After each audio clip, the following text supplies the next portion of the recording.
Hello friends, welcome to MP junction. MP junction में आप लोगों का बहुत बहुत स्वागत है। आज के इस वीडियो में हम लोग डिस्कस करेंगे एचवीएसी चिल वाटर सिस्टम के बारे में। In HVAC chill water system constant primary chill water system क्या होता है, इसको हम डिटेल में समझेंगे। Different types of chill water system क्या होते हैं वो भी हम समझेंगे। Working of constant primary system and then condenser side of circuit कैसा रहता है, ये कैसे काम करता है। Primary evaporator side of circuit कैसा रहता है, ये कैसे वर्क करता है। देन हम समझेंगे चिलर प्लांट एफिशिएंसी स्केल के बारे में। विद कांस्टेंट प्राइमरी सिस्टम क्या चिलर प्लांट एफिशिएंसी रहती है, इसके एडवांटेजेस एंड ड्रॉबैक्स के बारे में।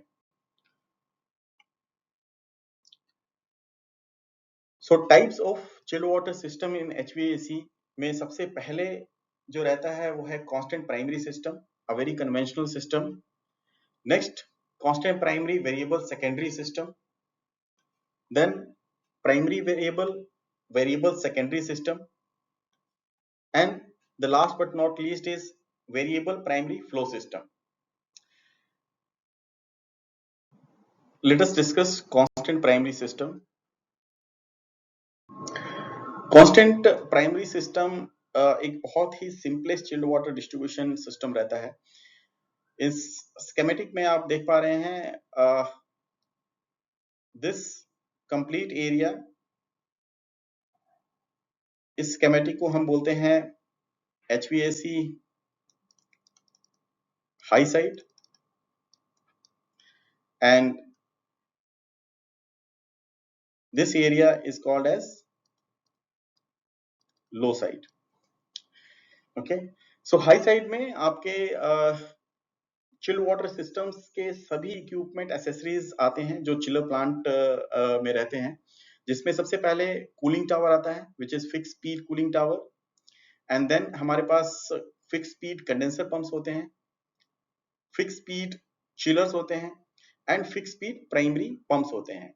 मैंने वॉल्स अरेंजमेंट इसमें नहीं शो की है बिकॉज ये एक टिपिकल स्कीमेटिक है टू जस्ट अंडरस्टैंड कि कांस्टेंट प्राइमरी सिस्टम कैसे काम करता है। Then on the low side हमारे पास 3-वे वॉल होता है जो AHUs के पास होता है। AHU एयर हैंडलर यूनिट होते हैं। एयर हैंडलर यूनिट का काम होता है to maintain indoor air temperature, humidity, the quality of air and comfort cooling. AHU के अंदर हमारे पास कूलिंग कॉइल्स होती हैं जिसमें से ये चिल वाटर पास होता है, एंड जो वार्म एयर हमारे स्पेस में से आती हैं वो AHUs के थ्रू डक्ट्स होके जाती हैं जो कि हीट ट्रांसफर करती हैं इन चिल वाटर्स में, एंड ये चिल वाटर वो हीट को कैरी करके दोबारा रिटर्न वाटर लाइन से चिलर्स में भेजता है for the further again cooling. Okay, ये स्कीमेटिक को मैंने दो भागों में डिवाइड किया हुआ है टू अंडरस्टैंड इजी। एक condenser water circuit and the second is the evaporator side circuit. हम एक वन बाय वन डिस्कस करेंगे। कंडेंसर वाटर सर्किट लूप को समझते हैं। सो जो left hand side of the circuit for constant primary system, ये इसको हम कंडेंसर वाटर सर्किट बोलते हैं। कंडेंसर वाटर सर्किट के अंदर वाटर एक फिक्स्ड वॉल्यूम से सर्कुलेट करता रहता है थ्रू अ कंडेंसर कॉइल, ताकि कंडेंसर कॉइल की हीट जो रिजेक्ट हो रही है उसको एक्सचेंज करके ये वाटर फर्दर कूल डाउन हो with the help of this cooling tower. Now because यहाँ पे कूलिंग टावर के पास जो मेरा पानी का प्रेशर है ये यहाँ पे ब्रेक होता है इस पर्टिकुलर पॉइंट में, बिकॉज वाटर यहाँ से कूलिंग टावर के नोजल के थ्रू इंजेक्ट होती है एंड कूल डाउन होती है, एंड इस बेसिन के अंदर यहाँ बेसिन में ये आके जमा होती है। Because of this pressure break this kind of system is called a open loop system. Okay, and open loop system में पंप डिजाइनिंग बहुत क्रिटिकल, बहुत क्रूशियल हो जाती है, बिकॉज अगर पंप का NPSHR प्रॉपरली डिजाइन नहीं हुआ तो आपके पंप्स कैविटेट हो सकते हैं, फेल हो सकते हैं। सो इन दिस केस अगर मुझे पंप डिजाइन करना है तो मुझे कौन से हेड लॉस कंसीडर करने होंगे? मुझे इस पूरे पाइप का head loss, supply and return, then जो वेरियस वॉल्स एंड फिटिंग्स आएंगी उसके हेड लॉस को कंसीडर करना है, देन चिलर कंडेंसर कॉइल का हेड लॉस कंसीडर करना है, and the last one is the cooling tower nozzle का हेड लॉस कंसीडर करना है।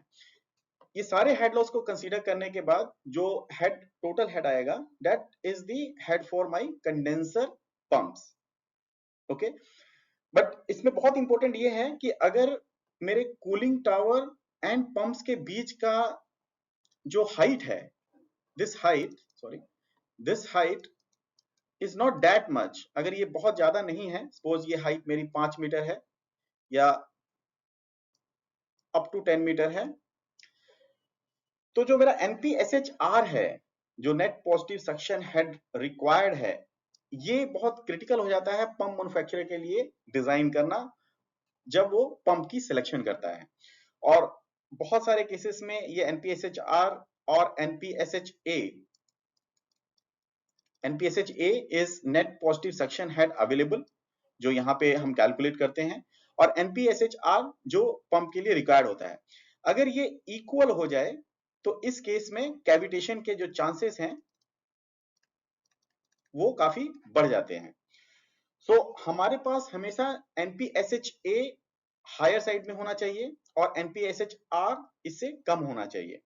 तो द सेफर साइड, अगर मैं कूलिंग टावर और मेरे पंप के बीच का जो डिस्टेंस है, अगर ये 15 मीटर से ज्यादा रहे, तो बहुत सारे सिनेरियोज में हम सेफ कंडीशंस में रहते हैं।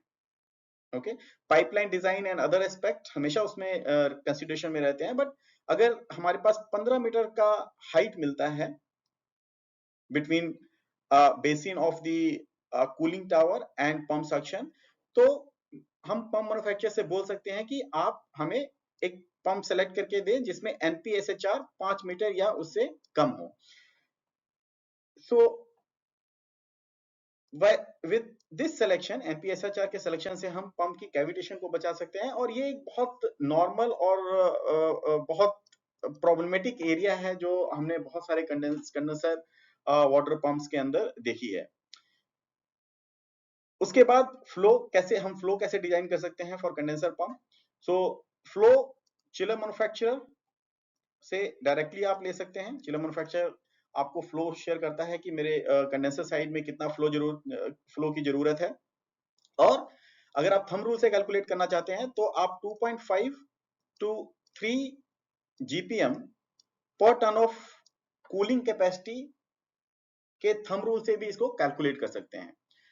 तो जो भी आपका TR है, suppose it is 100 TR into if you do 3, so it is coming 300 GPM। सो ये मेरा फ्लो हो गया। With this flow and head आप आपके फिक्स्ड स्पीड कंडेंसर पंप को डिजाइन कर सकते हैं।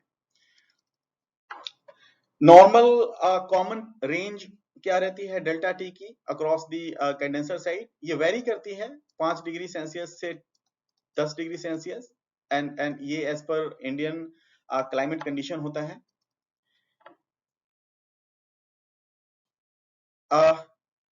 And with this I think मैंने सारे इंपॉर्टेंट पॉइंट्स कवर कर लिए हैं। So let us go with the next.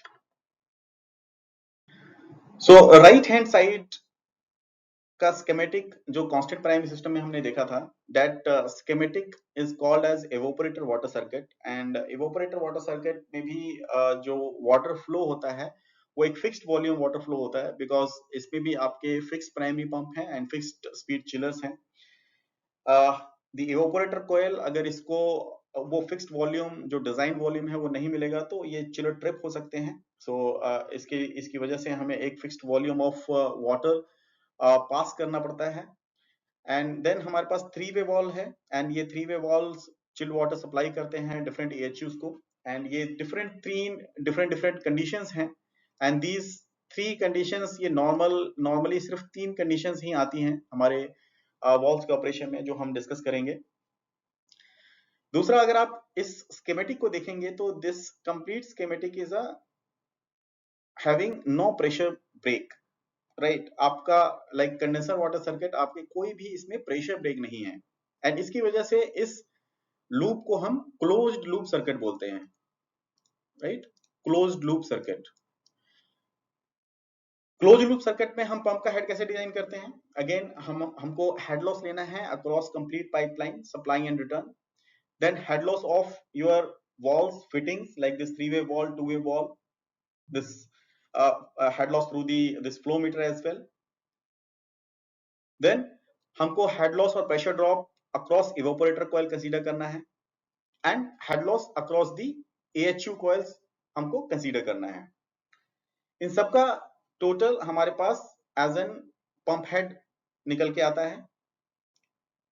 For flow हमें इवेपोरेटर कॉइल का जो फ्लो है ये चिलर मैन्युफैक्चर से मिल सकता है, या अगेन लाइक कंडेंसर हमारे पास थंब रूल है जिसको हम यूज कर सकते हैं to get the flow rate across evaporator coil, जो आपका 2 से 2.5 GPM पर टन ऑफ कूलिंग कैपेसिटी होता है।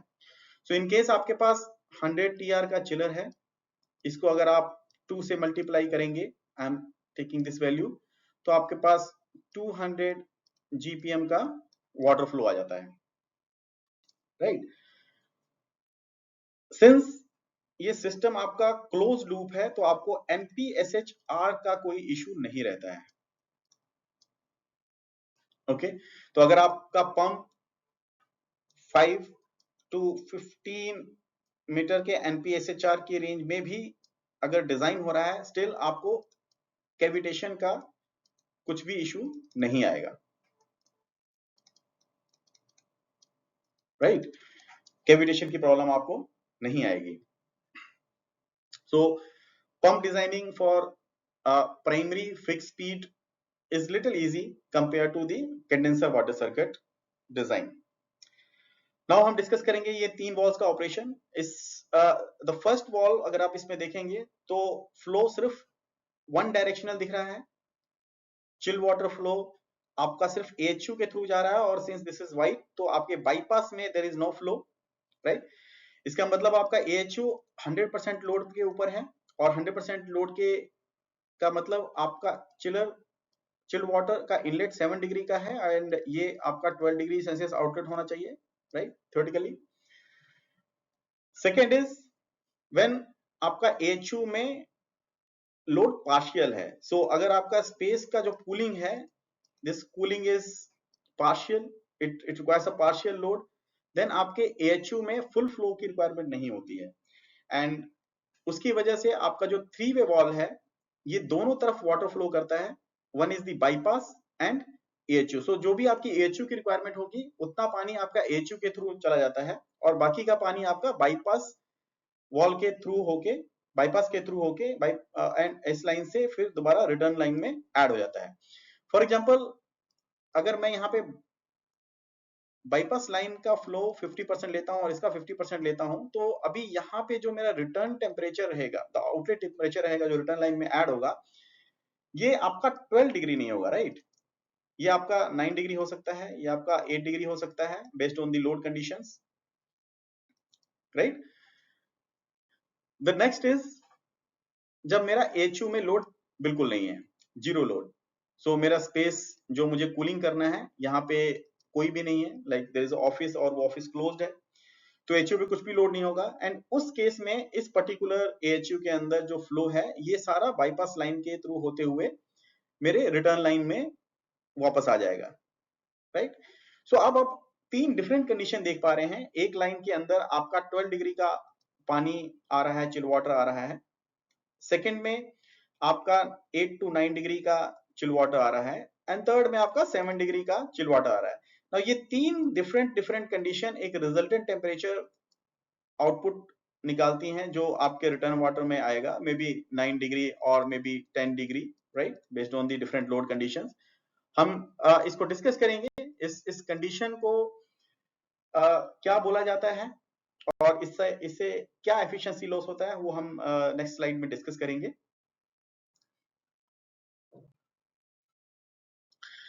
सो अगर हम इन दोनों स्कीमेटिक को कंबाइन कर दें, कंडेंसर वाटर एंड एवोपरेटर, तो ये मेरा कांस्टेंट प्राइमरी सिस्टम कहलाता है, और I hope constant primary system अब आपको क्लियर है कि ये कैसे काम करता है, कैसे हम पंप हेड को डिजाइन कर सकते हैं, ओपन लूप क्या है, क्लोज लूप क्या है, राइट।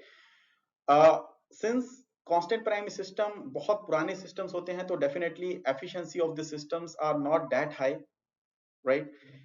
इनकी एफिशिएंसी इतनी अच्छी नहीं होती है। और नेक्स्ट रीजन ऑल्सो आप अंदाजा लगा चुके होंगे कि क्योंकि ये सारा फिक्स स्पीड है, इस पे कोई वीएफडी नहीं है, तो उस वजह से भी इसकी एफिशिएंसी नहीं होती है। तो हम समझेंगे कि अगर हमारे पास कांस्टेंट प्राइमरी सिस्टम है मेरे बिल्डिंग में या इंडस्ट्री में एचवीएसी की यूज में, तो उसका आईकेडब्ल्यू पर टीआर क्या होगा, आईकेडब्ल्यू पर टीआर क्या होता है वो भी हम समझेंगे। So chiller plant efficiency scale, ये ये स्केल हम यूज करते हैं to understand efficiency for chiller plant in any building और any industry for HVAC applications. So ये स्केल को 4 भाग में डिवाइड किया गया है। One is poor, fair, good and excellent, right. And सबसे पहला अगर आप स्केल देखेंगे which is legacy chiller plant, and legacy chiller plant जैसा नाम है, ये चिलर प्लांट वो चिलर प्लांट होते हैं जो ऑलमोस्ट 15 इयर्स से ओल्ड होते हैं। एंड इन चिलर प्लांट्स में कोई भी इक्विपमेंट पे वीएफडी नहीं होती, सो सभी सिस्टम फिक्स चलता है, राइट। फिक्स स्पीड ऑपरेट होते हैं, right. And what is our fix speed system is a constant primary system, right. So हमारा जो एफिशिएंसी है, चिलर प्लांट एफिशिएंसी है, एंड यहाँ पे अगर आप नोट करें this is high side, because low side का जो पावर कंजप्शन है वो हम कैप्चर नहीं करते हैं इसमें। जैसे एएचयू में जो पावर कंजप्शन हो रहा है वो सारी चीजें हम कैप्चर नहीं करते हैं। Only high side like your chiller, your cooling tower, pumps, उनकी पावर कंजप्शन को ही हम इसमें कैप्चर करते हैं to get the chiller plant efficiency scale, okay.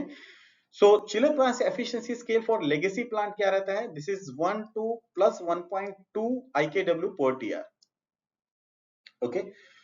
And ये वैल्यू प्लस 1.2 है, तो मैंने बहुत सारे प्लांट में ये विटनेस किया है। This value can go up to 1.6 और 1.7 as well, which is very very high. So very poor efficiency of the plant, high IKW per TR. Then the next is conventional plant. Conventional plant वो होते हैं जिसमें आपका fixed plus variable का combination होता है। Conventional plant कैसे होते हैं और इसको कैसे ऑपरेट किया जाता है, क्या क्या कंपोनेंट इसमें होते हैं, क्या क्या इक्विपमेंट इसमें होते हैं, वो मैं नेक्स्ट वीडियो में आपको शेयर करूंगा। देन हमारे पास एफिशिएंट प्लांट होते हैं which is completely variable and this works in 100% auto. efficiency wise is really good, 0.7 to 0.8 IKW per TR, and it comes as a good plant. Then हमारे पास high efficiency plant and ultra high efficiency plant आता है, जिसमें जब हम सभी equipments like chillers or pumps or cooling tower, those all systems are very efficient, designed and with the newest technology, right? When आप new age technologies के chillers, new age technologies के pump like i5 efficiency class pump, magnetic bearing chiller, then cooling tower, ये सब लेते हैं तो आप उसमें देन एफिशिएंसी 0.4 से 0.6 तक भी अचीव कर सकते हैं, okay, which is a very very high efficient plant, and this comes under the excellent scale, okay. So constant primary system के केस में ये हमारा IKW पर TR का रेंज है which is 1 to plus 1.2. Coming to advantages and drawbacks of constant primary system. So I hope now आप इसको evaluate कर पा रहे होंगे कि ये एक बहुत ही सिंपलेस्ट पंप कॉन्फ़िगरेशन है। इसमें लाइक प्राइमरी सेकेंडरी कोई सेकेंडरी सिस्टम नहीं है, सिर्फ प्राइमरी पंप है, वो भी फिक्स स्पीड है और ऑपरेट हो रहा है। सिमिलर वे कंडेंसर साइड में कंडेंसर फिक्स स्पीड है और वो फिक्स्ड वॉल्यूम में ऑपरेट हो रहा है। Then low installation cost obvious है because there is one set of pump, कोई प्राइमरी के साथ सेकेंडरी नहीं है। Then there is no VFD at all, right. Much simpler control and operation, right? So there is no control, there is no control logic used to operate the pumps or cooling tower. Chillers is having their own control, तो वो stage D stage उनकी अपने control से होता है। So overall आपको किसी भी तरह का बीएमएस बिल्डिंग ऑटोमेशन सिस्टम और सीपीएम और कंट्रोलर, आप पीएलसी लॉजिक बेस्ड कंट्रोलर आपको नहीं चाहिए, right? On the drawback side, the biggest drawback of the system is the low delta T syndrome. So this is the challenge I was discussing जब मैं आपको ये बता रहा था कि आपका on an average जो return water है वो 8 डिग्री, 9 डिग्री या 10 डिग्री आ रहा है because of the mixing of the water, right? तो अगर मेरे मेरे मेरे पास लोड है या मेरी लोड की रिक्वायरमेंट नहीं है, स्टिल मेरे को चिल्ड वाटर का सर्कुलेशन तो करना होगा, एंड उस कंडीशन में आपका जो रिजल्टेंट है, जो आपका रिटर्न वाटर टेम्परेचर है, वो रिड्यूस हो जाता है। तो अगर मेरे चिलर मैन्युफैक्चरर ने चिलर को डिजाइन किया है 5 डिग्री डेल्टा टी के लिए, राइट, एंड मैं अचीव कर पा रहा हूं सिर्फ 3 डिग्री और 2 degree Celsius, then this phenomena is called a low delta T syndrome. Low delta T syndrome मतलब मेरी efficiency of the plant is going to be down, right, and इसकी वजह से जो आप IKW/TR का रेंज देख रहे हैं, which is 1.2 plus 1.2 is very very high. This is the very specific reason for it. Low delta T syndrome एक बहुत ही इंपॉर्टेंट टॉपिक है और ये बहुत ब्रॉड टॉपिक है डिस्कशन के लिए। मैं लो डेल्टा टी सिंड्रोम के ऊपर एक अलग से वीडियो बनाऊंगा। Next is pump energy wastage. Pump energy wastage आप समझ सकते हैं, there is no VFD at all. तो मेरी चिल्ड वाटर की रिक्वायरमेंट है या नहीं है, मेरे पंप्स को कंटिन्यूस ऑपरेट होना है, राइट? तो उस केस में मेरा पंप का एनर्जी वेस्ट होता है। लो चिलर प्लांट एफिशिएंसी हमने ऑलरेडी डिस्कस कर लिया है। High IKW/TR for HV system, ये भी हम देख चुके हैं। Poor control on comfort cooling. So इन सब का इंपैक्ट कहाँ आता है? लाइक हमें कांस्टेंट प्राइमरी सिस्टम या चिल्ड वाटर सिस्टम क्यों चाहिए? To have the proper comfort cooling, right? HVAC system, since ये सिस्टम प्रॉपरली कंट्रोल्ड नहीं है, फिक्स वॉल्यूम में चलता है, इसकी वजह से द कंफर्ट कूलिंग उस लेवल पे नहीं हमको मिलती है जो लेवल हमको एक ऑटोमेटेड सिस्टम में, एक वेरिएबल सिस्टम में मिलता है। ये इसका कंपैरिजन मैं आपको नेक्स्ट वीडियो में बताऊंगा जब हम वेरिएबल सिस्टम की बात करेंगे, तो आप इसको कोरिलेट कर पाएंगे कि कैसे कंफर्ट कूलिंग इंप्रूव होती है जब हम एक वेरिएबल सिस्टम में सिस्टम को चेंज करते हैं और डिजाइन करते हैं, right? So with this, thank you so much for your time. मैं आशा करता हूं कि आपको ये वीडियो अच्छी लगी होगी। प्लीज इसको लाइक, शेयर एंड सब्सक्राइब कीजिए सो दैट आप लेटेस्ट नोटिफिकेशंस आपको मिलती रहें। Bye bye and take care.